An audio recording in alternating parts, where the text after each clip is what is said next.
Morning. My name is LP Balinya, former OFW from Riyadh in 3 years.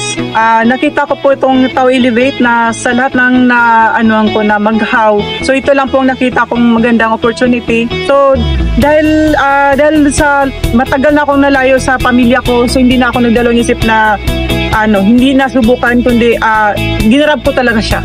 Hindi lang ang pagiging OFW ang tinatawag nating good opportunity, kasi ako mismo nakita ko na ito talaga ang pinaka ganitong opportunity na pinaka mas higit pa sa bilang OFW. Good news dahil doon nakapag full good ako.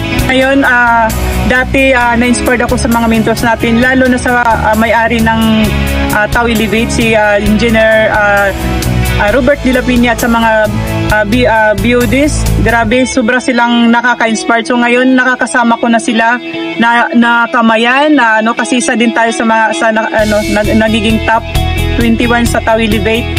Alam kong parehas tayo ng mga pangarap. Alam nating pare-pareho tayo ng gusto matupad sa buhay. So kung kaya ko, alam kong mas kaya niyo. Good morning sa ating lahat. Ako nga pala si J. Michael Tawakal, dating estudyante na ngayon isa ng full-time dito sa ating negosyo sa Tau Elevate.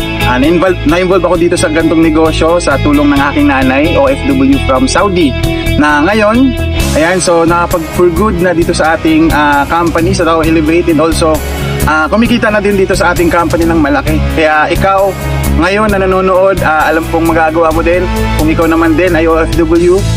Ayan, so kung nagawa ng nanay ko, ayan, so mas magagawa mo rin. Kasi nag-start ako dito sa ating negosyo, nag-start ako bilang isang marketer na walang alam dito sa gantong negosyo.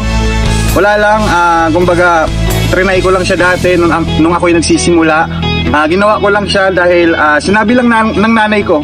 Pero paunti-unti, habang nakaka-attend ako ng mga trainings, naiintindihan ko na maganda pala yung gantong opportunity, at dito ko din nakuha or nakita kung ano yung pangarap ko, kasi dati wala akong pangarap. Na ngayon, paunti-unti, grabe nakakabalyo, kasi kumbaga for 2 years, ayan, so na-hit ko po yung first car ko. Kung ikaw ngayon ay isang marketers katulad ko, ayan, so tuloy-tuloy lang po tayo, kasi kumbaga isipin lang natin kung ano yung why natin, diba? Isipin lang natin kung para saan ba yung ginagawa natin. Okay, tuloy-tuloy lang tayo. Alam kong ikaw na po yung next, kaya tuloy mo lang.